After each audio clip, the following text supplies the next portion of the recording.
This is the end of my first year here, full year as president, and it's a really long day, and it is so emotional and so satisfying and deeply rewarding to see those students, to talk to them, to hear the voices, and to share in that energy means everything. And I could put up with any number of years like this as long as I get a day like this. Kehinde, your life through this school, you mentioned just a few minutes ago outside, you know, people talk about Yale, but the reptilian realization of your artwork, the sort of core knowledge really started here. And I think we really saw that today, and part of the words you shared with the students was about what it means to take what you know from the school, the sort of deep internal investigation that students, every single student here starts working from the inside out in a very deep way. And they're driven and drawn to be here. They really are students who, as I say, have to be artists, almost more than want to be artists. And it's watching that capacity to ask deep questions and to explore and to reveal and to understand who they are that becomes one of the greatest tools. I would even call it a true form of human power. When people move out of the school and begin to use that as a way, as a lens to understand the world. So could you riff a bit on how that worked for you? Well, thank you. And thank you all for your interest and I think a shared abiding passion for art. I think it's kind of rare to be in a space where people actually just care about this strange corner of the world. Increasingly, art has gone from being in a strange corner to becoming a broader part of the conversation. And I think that a lot of that has to do with the broader evolution of culture, the sense in which we as a society are starting to value truth over the situation in which truth is under duress. I think artists occupy a unique space in which we both deal with the truth of our actualities, but we also weave a kind of hope for what's inside of us to be actualized. So it's about a tissue that was perhaps there or never there. As a student, I went to the San Francisco Art Institute at the age of 18, and I was just in love with making stuff look like stuff. I was in love with the material act of painting. And at the San Francisco Art Institute, I learned that painting exists in the political and social world in as much as it does in my mind. If I painted a bowl of fruit, it's a young, black, male, queer body painting that bowl of fruit. And so how do you move forward with intent once you know the contours of your voice? And I think that's one of the key things that constitutes that reptilian mind, that reptilian DNA that gives rise to everything that I've done here before. Yeah, certainly it starts here. It's beautiful. As you moved out into the world, I mean, your most recent painting is, of course, this extraordinary portrait of Obama, but it's so much more than that. It's a reconfiguration of how we conceptualize power. It's a reconfiguration of what it means to know what power is. And I think in a way, it's the perfect jujitsu of actually making this extraordinarily powerful, who was it today, Dewey said, and very cool president, accessible. He was right there. I mean, literally you could say hello to that person in that painting. So that transferred in many ways the power that the presidency represents to the power of each and every one of us as humans who can recognize that humanity. So in that sense, it's a beautiful, as I say, a jujitsu, turning the power of the portrait of the president into an empowerment of each and every one of us around these human values. In fact, what you're pointing to is like this really strange way. You have to realize, when I first got the gig, you don't get the gig. Like there's like 20 other people who want the gig. And so it started back in 2016. I'm in the Oval Office. I'm all, you know, I mean, Amy's here, she's somewhere here. She's like, I've never seen you that nervous before. So I'm sitting there talking with Barack Obama about what it is that I can bring to the table and how it is that I could possibly be the guy who could be in service to make this thing happen. I must have said something right. I got the gig. We started talking. And we started talking about how everything that I've done heretofore has been about the powerless, the invisible, the people who we oftentimes don't necessarily, I don't want to say willfully ignore, but just exist on the periphery of our field of vision. And I take that moment, I take that casual moment, someone minding their own business, trying to get to work, tap them on the shoulder, invite them to the studio, ask them to go through art history books and find moments where they want to have this state of grace. Where do you see yourself in that? And then boom, and then all of a sudden it's on the great wall of a museum somewhere in the world. That's the transformative act that happens in my work, by and large. Barack Obama says to me, I'm the leader of the free world. There is no transformation. Right? What are you going to bring to the fore here? And I had to slow down and really think about it. And I think it had to do with detail. It had to do with the ability for artists to be chroniclers, storytellers. At its best, my strength is to be able to look at something that we ignore. And I think, Mr. President, I can see something that we ignore broadly in you, which is your humanity. Each and every one of those flowers, there's one from Indonesia, there's one from Hawaii, state flower, city flower, Chicago. There's a beautiful little lily that only grows in Kenya. All these weird little pieces of that morass that surrounds them. There's a fecundity, there's a sense of like dealing with the actual person, leaning forward, asking you to be present in that story. There's only one other seated place like that in the National Portrait Gallery, and that would be Lincoln. So it was a decided and demonstrative moment to say this is what he believes in. But I think in terms of the jujitsu that you're talking about, the one that really came to mind was when he said, you know, Kehinde, I really wanted to work with you because your story and my story are similar as well. Your father comes from West Africa. He's the first of his generation to come to America where he met your mom, and you go on to become a true, my mother's from Texas, so it's African American at its best, right? My work with him is as much a self-portrait as it is a portrait of he, right? And so I think he understands the complexity of that. I think it was kind of an interesting, jagged little pill that they decided to toss into the world and see what they did with it. They did a lot, and a lot more is happening. Sticking with this just for one bit longer, but moving into sort of an art historical, compositional realm,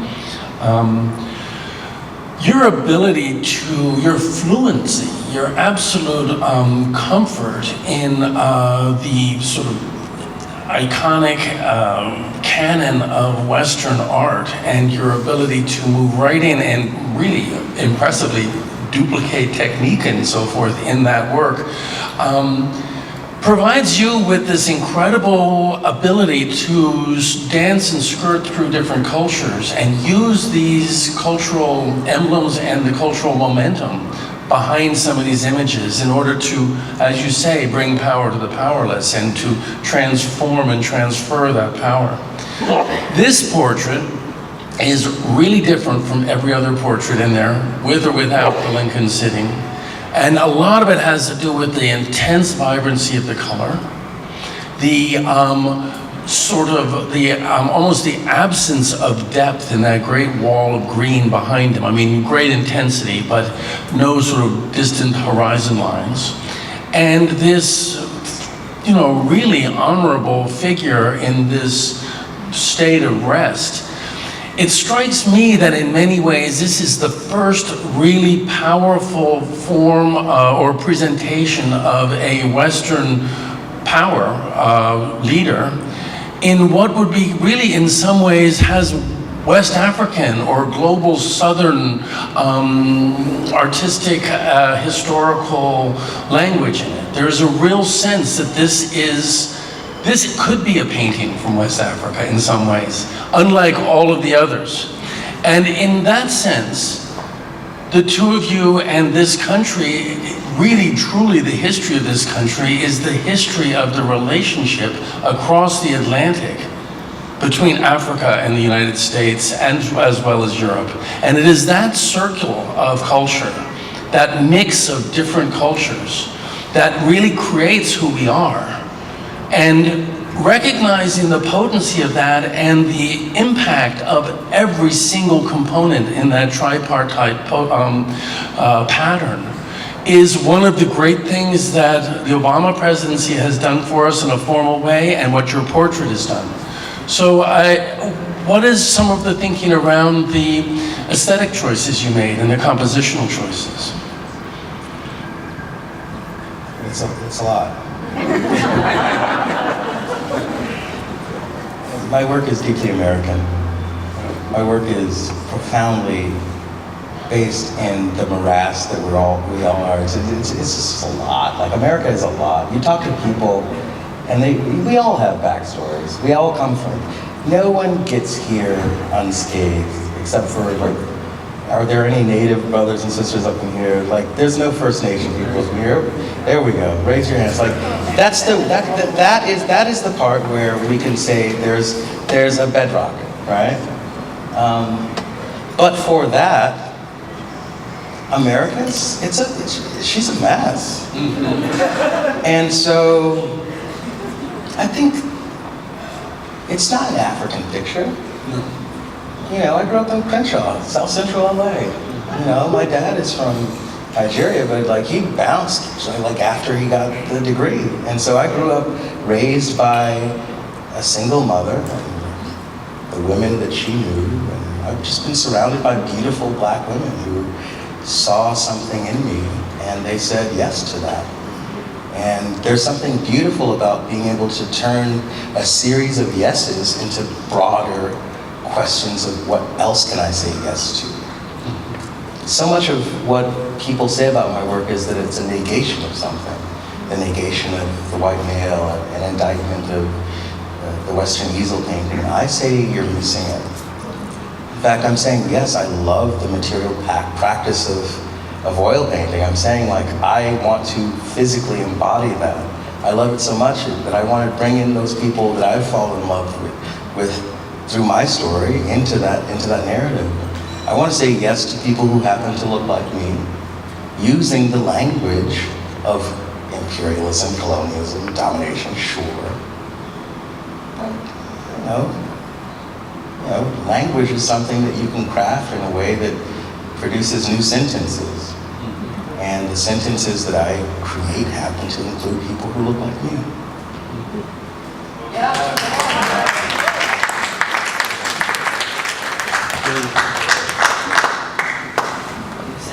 Do you want to segue for a second to think a little bit about, here we are in San Francisco and Silicon Valley with new technologies, and this is a school that is famous for being one of the first places for the motion picture technology to ever be explored, Everett Muybridge in 1881.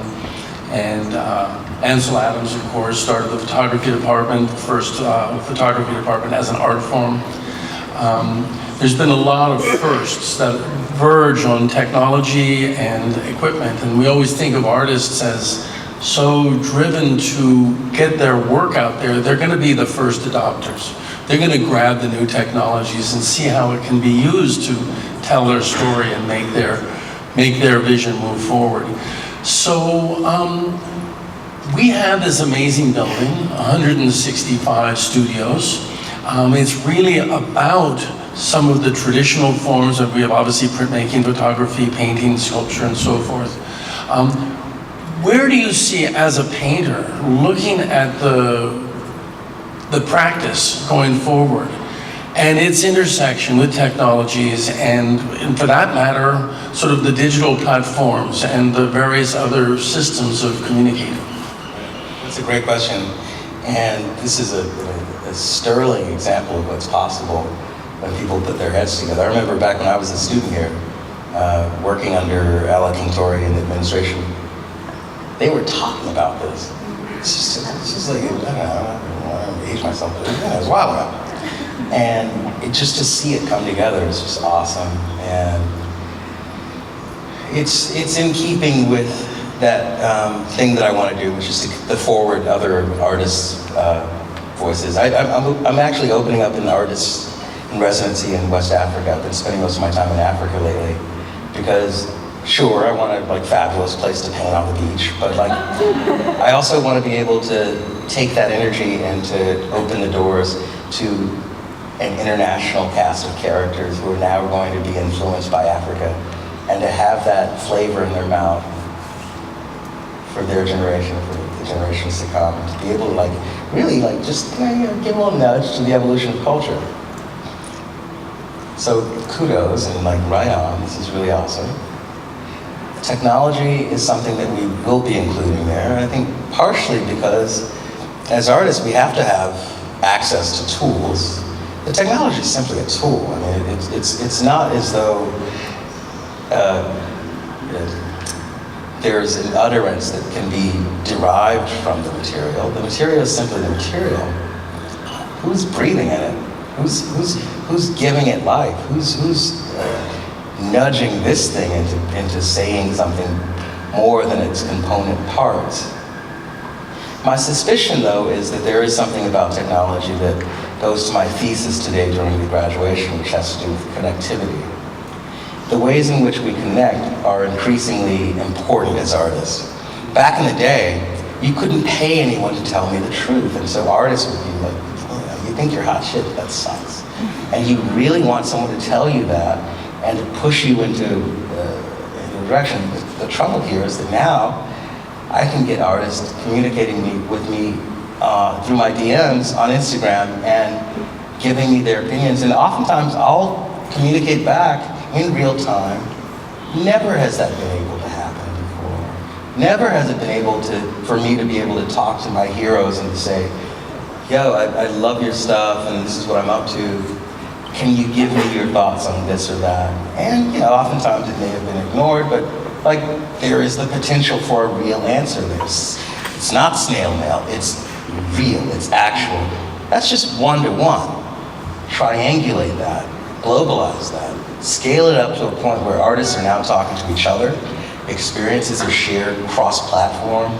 Using hip-hop as an example, one community's urge to tell their truth now gets beamed out to the rest of the world. Now young kids in the streets of Tel Aviv and Jerusalem, kids in the streets of Sao Paulo are now expressing their truths using the swagger of the Queens, but completely different from what New York was back in the 70s. These new truths start to quadruple and become new ways of communicating to the self. We're not natives, you and I, to this new reality. And I think it will require an immense amount of attention to what pedagogy means in terms of the evolution of the Art Institute, and quite probably all art institutions. But the San Francisco Art Institute, to its credit, has always been on the leading edge of where media and the society intersect.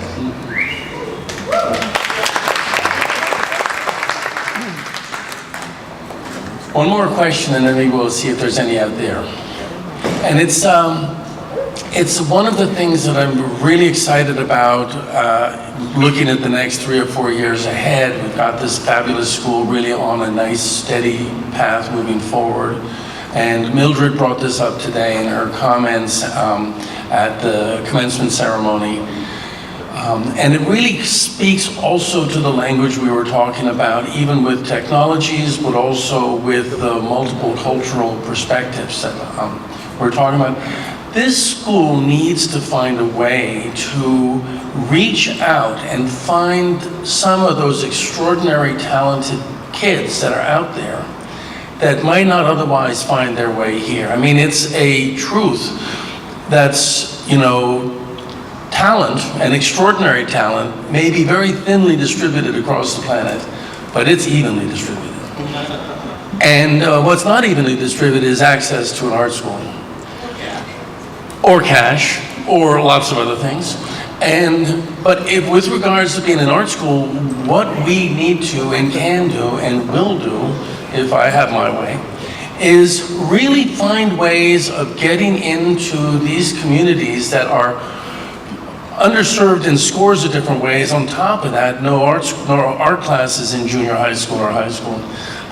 And see if we can identify ways to find ways to get our students and faculty into some of those situations with the younger kids. I'm talking 6th, 7th, 8th grade. And you start to identify a real talent, a real drive, a real discipline. And that's the time to talk to the parents. Because not all parents are like your mom. You know, take them to the museums and see this stuff. I mean, a lot are gonna say, she's a great kid, but I want her to get a nursing degree because she needs to, you know, pay the mortgage. And so if we get there early, we can say, your kid is driven to do this stuff. Your kid is talented. If she comes out with a serious portfolio, she's got a full ticket at the Arts Institute. I believe that would do great for this school. It would do great for the output of art in America by broadening perspectives and allowing opportunities. And I also believe that an arts degree, even if you don't become a star painter, you are always an artist and you are always engaged with the world in this deeper way than you might have otherwise. So as one of the goals moving forward, and maybe it's not so much a question, but it is really one of the things we're looking for. As a kid coming from LA into this school, how would we imagine creating an environment that would make it all the more comfortable, all the better, all the more encouraging? Just get more black kids in there, get more Okay. Latin kids in there, get more queer kids, like just make it more inclusive. Like the money, you can find the money. Right. I can find the money. Like, come on, just like stop playing games and make it like inclusive. And I know that you guys care. I know that it's a means by which you survive to have tuition and so on, but like, it's good for everybody. Right. You know what I mean? Like it's like we're sharpening each other's. Like I need to be around like truly freedom-felt white boys in order to feel the contours of what blackness and what the expectations of what my voice can be is. That level of diversity is something that allowed me to thrive, right? I need to be able to push up.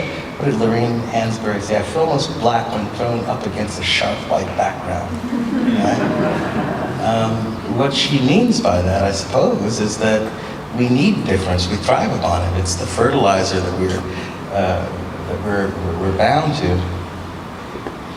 This institution is more diverse than most, but during that commencement ceremony, I wish I had seen more people who look like me. You know, if you guys want to create, no, seriously, like if you want to create a fund where we get together, hold hands, and pay for those kids, like count me out, count me in. I'll make a painting every year, and we'll pay for that. But like, just put some ovaries into this thing, you know?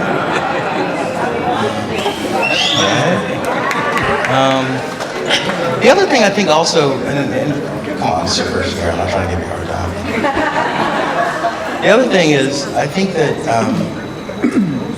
the voices of students can oftentimes be underheard. We as artists, we talk about it, there's a lot of chatter, but artists know what they need. And you might want to aggregate some of those voices and it's just like, have places where artists can like talk back, speak truth to what it is, and then sort of like, I don't know, play with it. See what's being said. See if there's a preponderance of a certain point of view. And see if there's perhaps like little things that are perhaps not driven by the mob, but equally deserving of voice. Excellent. Thank you. Thank you. Thank you.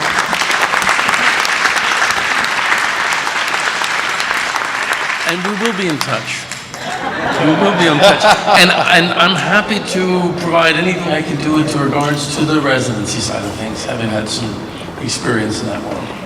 Yeah, one of the things you guys don't know is this man should be in the Dos Equis film. Like, he's like the most interesting man in the world. Like, he's literally run created full cloth, like artist in residencies all over the place, in enabling and emboldening artists to be able to have spaces globally. And that's something that I'm interested in. So I bow, and I think that's really... Arm in arm, let's take it out. Very cool. All right.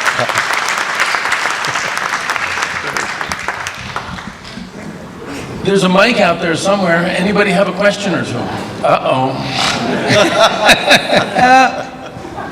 I thank you, both of you, for Gordon, for what you're doing for the Art Institute, and Kehinde for your...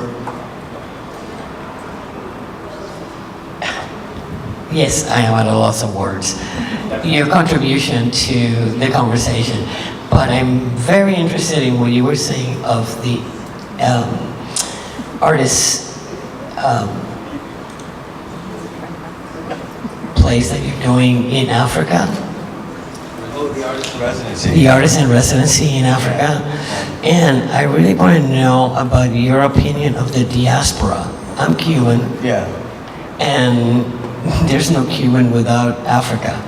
So I want to know your opinion on how the breadth of diaspora in your mind is, because it does include the Latin America and the Caribbean, and how are we going to be part of your diaspora? It's a very good question. And you, in a strange way, bring up two ends of the same animal. It's the head and the tail. One is that Africa and her diaspora have been peppered all over the globe. And regardless of the rigors of slavery or the inconveniences of being torn from your family, and there's some things that just sort of resonate regardless. There's certain echoes of culture that you cannot remove. And so you see that from Colombia to parts of Southeast Asia, and strangely India. There's like populations of Africans, and there's African America, and then you go into Africa itself. And then what I have been doing is to take this question about Africa to Africa, right? I'm literally putting my money where my mouth stands and saying, okay, let's build 45,000 square feet of purpose-built art space and invite artists of all colors, genders, nationalities to come and experience Africa as a fulcrum point, Africa as something to be thrown up against, and to allow that to be something that echoes as a leitmotif for other future artists. There is no fixed culture. There is no sense in which Africa is something that starts here, ends there, goes out to the world, and is seen in different ways. What we're doing as people, as you, walk your life is that you're discovering how to be. Young people every day are falling in love with themselves and discovering how to be and inventing new ways of falling in love and discovering how to express that love to the world. The rhythm of that is something that is geographically specific. So what happens once you start remixing that? I think that's what Blackrock, which is the name of it, there just happens to be a lot of like volcanic black rocks in front of the place. Blackrock, Nigeria comes next. Blackrock, Liberia comes after that. Blackrock, Morocco comes after that. I'm going to populate Africa with little places where people experience a little bit of themselves and experience what it means to discover the self through the eyes of another location, through the eyes of an other, in quotations. But it really does come down to destroying this fixed notion of what blackness or Africanness or the diaspora culture is, and just say, like, put people together, they'll figure it out.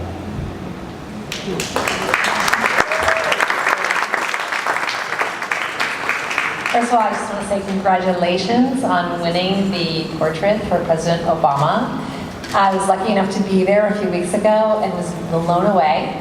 It turns out the population who are visiting the National Portrait Gallery has increased 3 times because of your painting.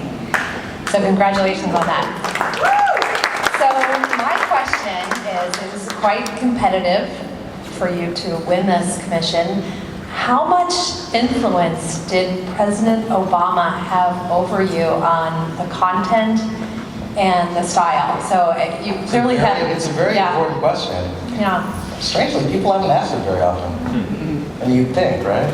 Right, with the flowers and all that. It's like, who designed this? I didn't. But I did it with his, with his input. I mean, what is a portrait? A portrait is the desire for the sitter to be seen at their best. A desire for the painter to have the freedom to say, I know what you want, but just give me a second. And we sat down for a long time, and we started talking about the contours of power, what it looks like. Amy was there with all those books and it was like a menu of like, this is what King Louis, and we was like literally going through what power looks like in paintings. It's fascinating. We recorded everything. We can't use it for anything, but it's there for history. And what we talked about was basically how to peel back the layers of grandiosity and to use the expectation of grandiosity as the text. To use the expectation that this is going to be a chest-beating moment. And so where do you find it? You find it in his story. You find it in the flowers of Kenya, the flowers of Indonesia, this morass, this forest, this dense field that's impenetrable. All that chest-beating's there, and then you look for like the ego of the man who's supposed to be in the forefront, and he's simply there leaning into you, listening, but also offering his body as testament to his complexity. It's, I don't know, it's really fucking cool. This is a follow-on question about the portraiture. How long did it take you to finish it? And I know that Lucian Freud painted the Queen, right? And made her look, I don't know, hard to describe. But anyway, your portrait of Obama is just so complex. And did you guys talk a lot while you were painting him, or how did it all happen? I'm just kind of curious, because I haven't read about it. Fly on the wall kind of stuff. No one has the time to sit around and be painted. So everything was done through photography. I would fly into Washington. There were like 3 different lighting people, gallery people, and we basically tried to get exact painting light out of photography. And then of course I would take the photograph, take a difference in terms of like what actually happened in the photograph, and veer towards what the ideal version of what painting light should be. The short answer is that unlike Caravaggio or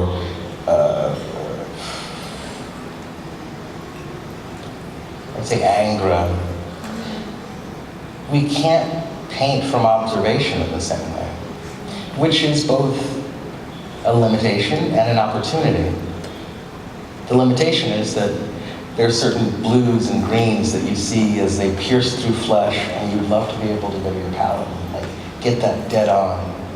The opportunity is that we can take what's there, process it, heighten, diminish certain features, imagine if we change this color or that. It's almost as though you're able to game the painting in your mind first, game it through several revolutions on the computer second, and then all of that digital shit goes way out of the window when it comes down to just taking paint to sticking it on fabric, right? So you go from like very high-end digital stuff to one of the most primitive things, urges that we can do. And boy, did I buy some small brushes. There was a sense here in which I knew it was historic, and so, you know, there was a time-lapse camera over my shoulder that like, every 15 seconds was this click. Just a reminder, this is history. And you just go at it. But the urge is definitely one to get as close to natural light as possible.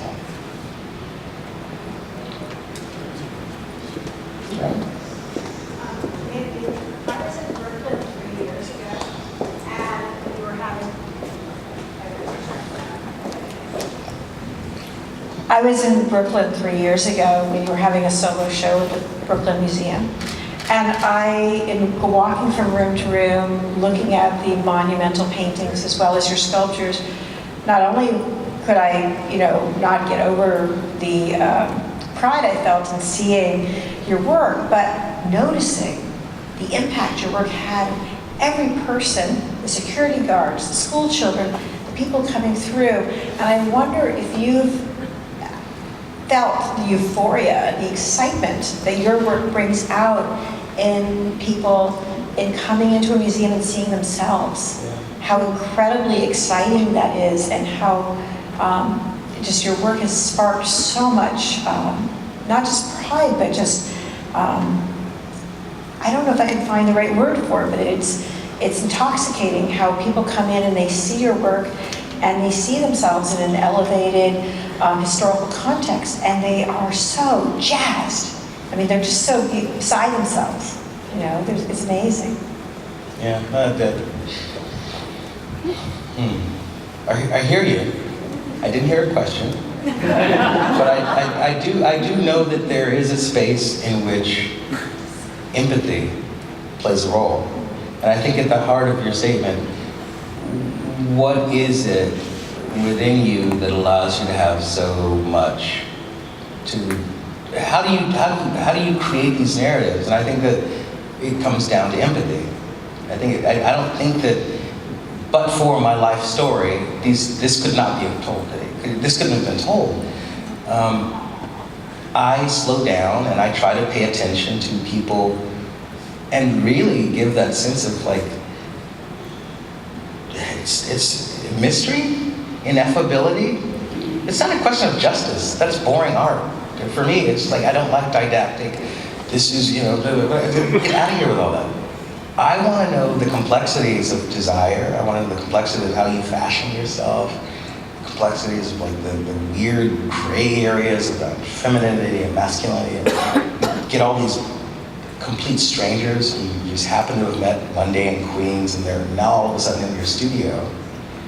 And now they're looking through our history books together, and now they're imagining themselves as individuals, but in a painting.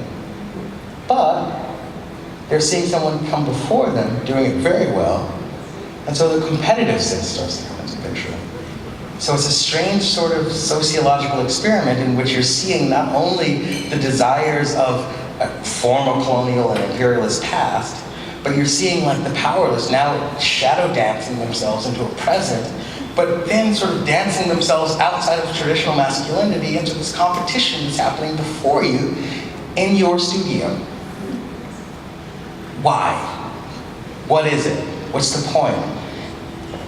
Especially given that you're creating these high-priced luxury goods for wealthy consumers that go off to these museums. And how should you stop? What's the alternative? What other itch can you scratch? These are the things that I trouble myself with. In the end, I'm sort of just trying to let the world know that these two-dimensional, one-dimensional, cardboard versions of black men in America that I see everywhere aren't up to the occasion. I sort of fill it with something. It's alternative. It's inverse. It's direct index. On the other side of that picture is that person who's troubling themselves with not only what do I see in this art history book, but how did I even arrive in this room? How do I really want to, like, as the camera clicks and the artist says, are you happy with it? Is that good? What you're seeing as a viewer in the painting is the model themselves saying, is this good? So who's being satisfied? I think that weird gray area is where I thrive. So, building on that, you talked a lot about the process of doing the painting with your subject. But once the painting is on the wall, talk a little bit about the impact on the subject after the painting's on the wall. How does it transform them or their lives? Do you stay in touch with them, or? Yeah, I mean, I know some. I mean, you have to realize, like, after 20 years, there's a lot of them. I like the question. I think I know where you're going, which is that the story doesn't end there. There's more. Like it continues to cascade, but the story takes on a personal narrative, I think, for them, and they deserve their private space. They deserve their lives are not up for view, right? Their choices perhaps were during that weird magical afternoon where this one thing happened, and that reverberates in comparison to other weird magical moments and other weird magical afternoons in the studio. But I really don't want the work to be about specific individuals' life stories or to expose anyone to too much scrutiny and all of this. I think at its best is it's a chance for people to sort of play with this moment of grace and to gracefully enjoy it privately. I want to thank you all. This is, okay, we'll take one more question from the front row. Oh, okay. We'll be quick, but I know that the time is up. So, Sean, and then, So people kind of, in my experience, always think that art historians are smarter than artists. But you've shown the opposite, not only here, but earlier. So thank you for that. And I think you've circled my question, but maybe you can speak to it more poignantly in respects to personhood. Like, what's the relationship between representation and personhood? And do we all need frames of sort of respect and dignity to have that sort of personhood? And how has the discourse, the art discourse, responded to your work that maybe has been different than, I think, how you've presented yourself and your thoughts? And are there strategies for artists, right? If any are in the room. 5 questions. Right? That's it. You can wrap it up in basically the question of personhood and the discourse. There are 5 good questions. And I think I can wrap them into one. Because what you're talking about is that space where, how do you love yourself if you're not seen? Well, it usually starts with someone who loves you looking back at you. The mirror stage, the parent, that thou who says, you are of merit in this world. It's complicated when the world starts to tell you that you're menacing. Yet you have to understand those people who are telling you that you're menacing. You have to understand that aspect of the society and see yourself through the eyes of someone else looking at you. Double consciousness, right? To boil it down at its best, painting can serve its most ultimate truth by allowing people to right the lens. You know, I don't want to even make it about my own work. I think that you as promising artists have such potential to right those lenses and to be able to say your truths and to be able to get outside of the sort of imperial self and to ask other people to help you augment what it means to be loved. We all want to be loved. We all want to be touched and embraced. It sounds corny as fuck, but it's true. And visual spectacle is the ultimate penetration. It's sexualized, it's in us. But everyone wants to be penetrated by a certain type of truth.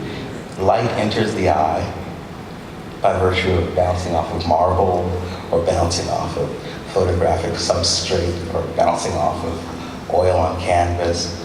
But it's penetrating you and telling you something that allows you to have that sense of connection to it or its narrative or not. And it's great when after 400 years or arguably thousands of years, a new type of connective tissue is allowed into that conversation. So yeah, cool question.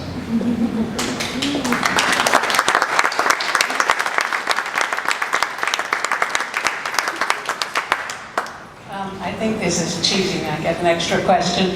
I was very fascinated with everything you said, but I just want to focus on this image of you painting on the beach in Africa. And there you won't have that sharp white background. And I'm wondering how you will find and express that inverse. I'm wondering how will you evolve to painting rich white people, other ethnicities? What do you see happening when everybody's black and the rocks are black? Beautiful, strangely disturbing and beautiful at once. One of the greatest things you realize when you, one of the things I realized when I first went to Africa at the age of 18 to find the father who abandoned, left my mother before I was born, returns to Nigeria. I went to go find him, basically. And I did. And one of the things that I realized was that Colgate tooth commercials on billboards have young black babies with sparkling white teeth. Everything is like black, from like bank ads to whatever. Every experience that you have of excellence, whether it be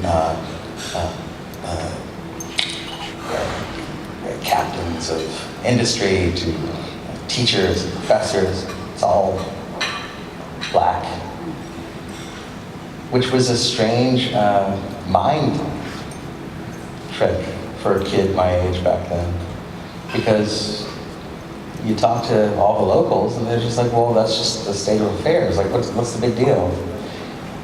And I think that's what it feels like to be white in America, right? Like everything is just, like that's the standard by which you judge everything. Everything else is other, right? Like African American, like these hyphenated terms, like Native American or and so there's this really interesting opportunity for me to be coming from this sort of strange, peripheral, hyphenated American stance, but also operating from that bold sense of like, I'm yet another black face within a field of black faces, which I would imagine creates new fields of opportunity and providence. Thank you guys so much for coming. Before we leave, I just want to say this has been a tremendously thoughtful and pleasant and easygoing and wonderful conversation. And I want to thank the three parties who helped put this together and encourage more. Jeremy Stone, thank you so much.